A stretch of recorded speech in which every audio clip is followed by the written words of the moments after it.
Well, here it is. I finally did it. After going back and forth for a while, I finally decided what I wanted to change first. Yup, the old Redfield Widefield antique geriatric looking scope is gone. Now, when I started working on this, I thought upgrading the scope was going to answer one simple question. Would a modern optic actually make this old rifle shoot better? Turns out, that might not have even been the right question. Because after one day at the range, I walked away learning something completely different than I expected.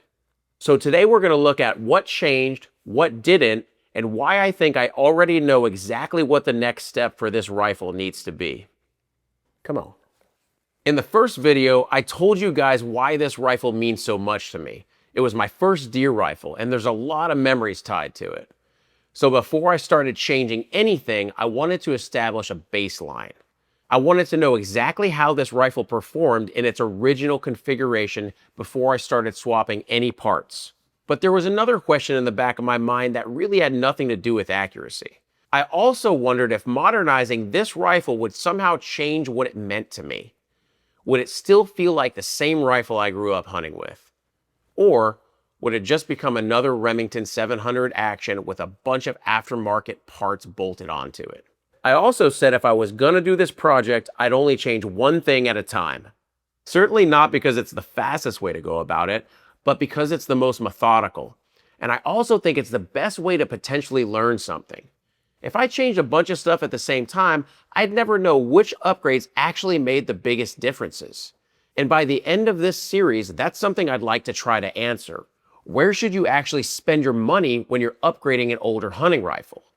So for this round, I started with the scope.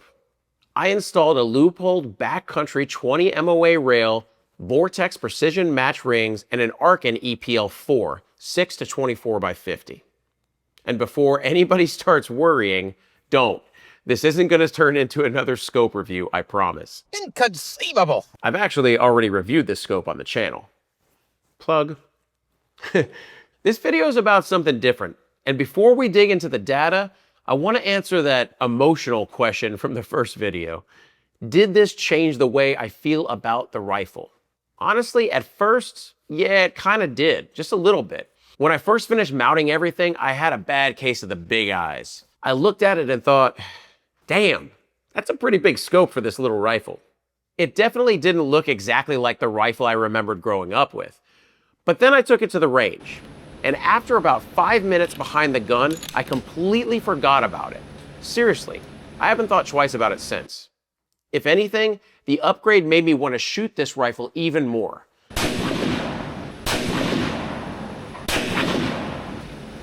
Took me 738. So if you're wondering whether putting modern glass on this old rifle somehow erased the nostalgia, for me, the answer is no. Not even close. But here's the part I wasn't expecting.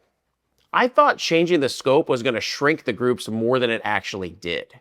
Instead, it showed me something else. It showed me something I may have been missing every time I pulled the trigger. But we'll get back to that. So let's talk about the results at 100 yards, starting with Federal Fusion. In the first round of the baseline testing, it averaged 0.74 inches. After changing the scope, it averaged 0.79 inches. Now, technically, that's a little bit worse, but one of those groups was right around a half an inch, and the other one opened up to just barely over an inch, and I actually made a note while I was at the range that I had a bad trigger squeeze on that one. But even with that, the Federal Fusion is still the most consistent load I've tested in this rifle yet.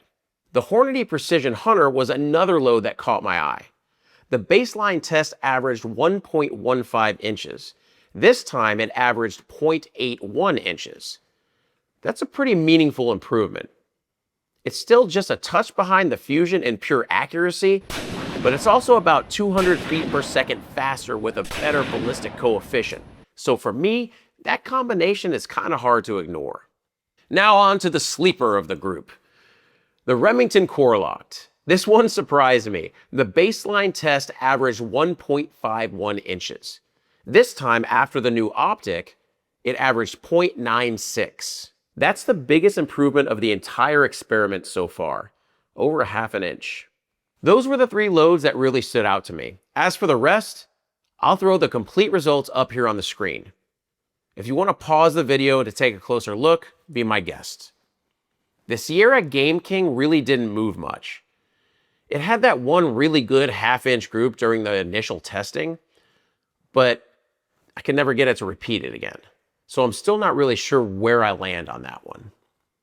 The Hornady Whitetail Tipped just doesn't seem to be a great fit for this rifle. And the Winchester deer season, honestly, it just keeps disappointing. I've tried it in several different rifles over the years, and for whatever reason, it just never seems to shoot very well for me. And I'll never buy it again. Dad's reloads stayed essentially the same, no real change there. So what's the takeaway? Honestly, changing the scope didn't really change the averages as much as I expected it would. But the overall story is a lot more interesting than group sizes alone, because the numbers don't show you what it actually felt like behind the rifle. When I first looked through the EPL-4 on this rifle, my reaction was basically, whoa, that's way better. It wasn't subtle, it wasn't even close. It was apples and oranges. That old Redfield is pretty much a nostalgia piece at this point, and it'll probably end up sitting on that shelf behind me as a keepsake. And I don't mean that disrespectfully. That scope served this rifle for a lot of years. But we're talking about 40 or 50 years of optics evolution here. They just aren't in the same league. With the old 3-9 at 100 yards, I could barely see the bullet holes half the time. Some of the little 1-inch target dots were basically getting covered up by the crosshairs. I definitely couldn't really call shots very well or see what the groups were doing. I was mostly just shooting, walking down range, and finding out what happened later. With this new setup, I can actually see what I'm doing. I can put the center dot right in the middle of a 1-inch circle. I can see bullet holes, and I can see groups. I can even roughly measure the group sizes using the reticle. And I can see when I break a shot badly. And that completely changes the experience. So, did the new scope make the rifle easier to shoot? No, not exactly. Physically, the rifle still feels the same to me, but it became much easier to see well. And that distinction matters. The scope didn't reveal a better rifle, it revealed a better understanding of the rifle. Aha! And that might be even more valuable. Because once I could see what was actually happening, one thing became painfully obvious. The trigger. Maybe that one was a flyer. Trigger's playing a role in that one pulled up about 1 inch. That heavier trigger pull. This squishy 5-pound trigger, hard to say with this trigger. Yeah, it's pretty rough. It's not like it's some unusable or unsafe horrible disaster, but it's pretty heavy and it's got a lot of creep. And when I'm behind the gun trying to shoot groups, and I slowly start pulling and pulling and pulling. And man, I felt like I was pulling the trigger. And then it finally breaks. Sometimes I can see the shot didn't break exactly where I wanted it to. I could definitely spot when I don't have a good clean break. And with the old Redfield, I couldn't really see that happening at all. So if I pulled a shot, I didn't always know exactly what happened. But now with the upgraded optic, I can see those little nuances in real time.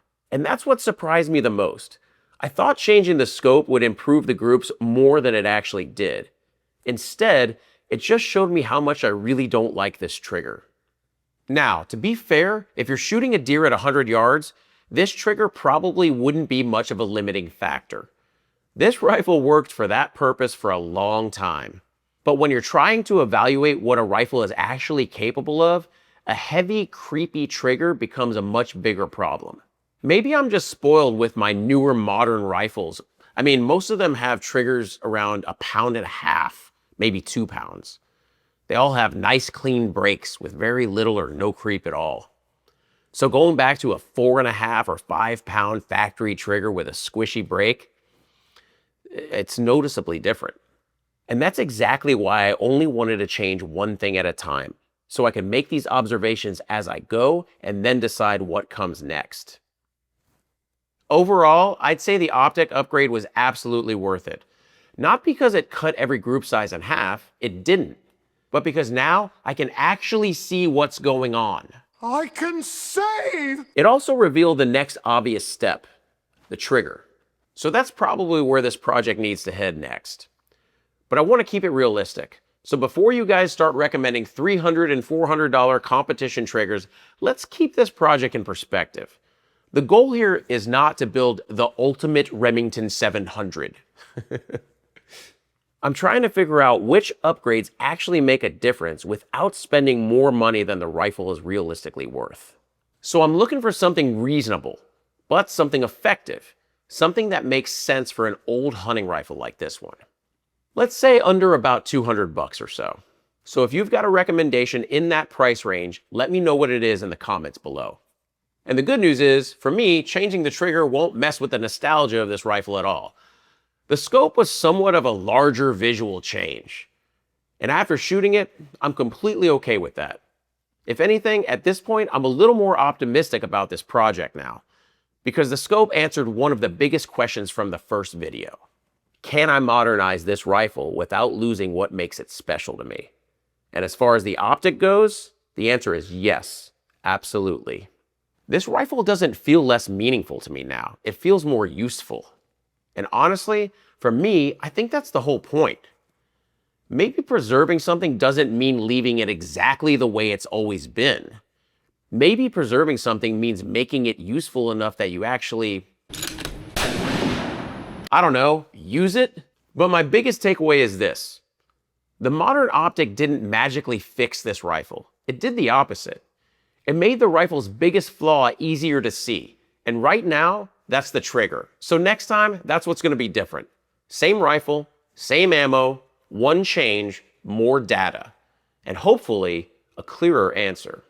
So let me know in the comments which trigger you'd recommend and why. When I was first contemplating the idea of updating this thing, I wasn't really sure about it, and I think I was a little bit more worried than I should have been. But I'll be honest, after this range trip, I'm not done with this rifle by a long shot. I'm just getting started. So if you've got a Remington 700 trigger,